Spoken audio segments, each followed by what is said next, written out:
കോട്ടയം ജില്ലയിലെ പാലാ നഗരത്തിനടുത്തുള്ള പട്ടണമായ കൊല്ലപ്പള്ളിയിലൂടെ കോട്ടയം ജില്ലയിലെ രണ്ട് പ്രധാന പട്ടണങ്ങളായ പാലായ്ക്കും തൊടുപുഴയ്ക്കും ഇടയിലുള്ള മെയിൻ ഹൈവേയിലാണ് ഇത് സ്ഥിതി ചെയ്യുന്നത്. ഏറ്റവും അടുത്തുള്ള ഗ്രാമം ഉള്ളനാട് ആണ്. കോട്ടയം ജില്ലാ ആസ്ഥാനത്ത് നിന്നും ഏകദേശം 32 കിലോമീറ്റർ അകലെയായിട്ടാണ് കൊല്ലപ്പള്ളി സ്ഥിതി ചെയ്യുന്നത്.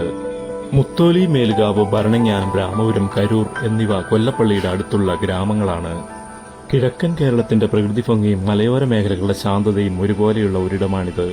ഒരു വശത്ത് ടൗണിന്റെ എല്ലാ തിരക്കുകളും സൗകര്യങ്ങളും ഉണ്ടെങ്കിലും തൊട്ടടുത്ത് തന്നെ പച്ചപ്പും റബ്ബർ തോട്ടങ്ങളും നിറഞ്ഞ ഗ്രാമീണ ഭംഗിയും കാണാം. കൊല്ലപ്പള്ളിയുടെ സമീപ പ്രദേശങ്ങളാണ് കടനാട്, പ്രവിത്താനം, അന്തിനാട് എന്നീ സ്ഥലങ്ങളൊക്കെ. ഈ പ്രദേശം ഹൈവേ വികസനത്തോടുകൂടി അതിവേഗം വളർന്നുകൊണ്ടിരിക്കുന്ന ഒരു സ്ഥലം കൂടിയാണ്. നീണ്ടു നിവർന്നു കിടക്കുന്ന വീതിയേറിയമായ മനോഹരമായ ഹൈവേയാണ് ഇവിടുത്തെ മറ്റൊരു പ്രധാന സവിശേഷത. യാത്രകൾ ഇഷ്ടപ്പെടുന്നവർക്ക് വാഗമൺ, ഇരാറ്റുപേട്ട ഭാഗങ്ങളിലേക്ക് പോകുമ്പോൾ എളുപ്പത്തിൽ കയറി ഇറങ്ങിപ്പോകാൻ പറ്റിയ നല്ല നാടൻ ഭക്ഷണവും മികച്ച സൗഹൃദങ്ങളുമുള്ള ഒരു കൊച്ചു ടൗണാണ് കൊല്ലപ്പള്ളി.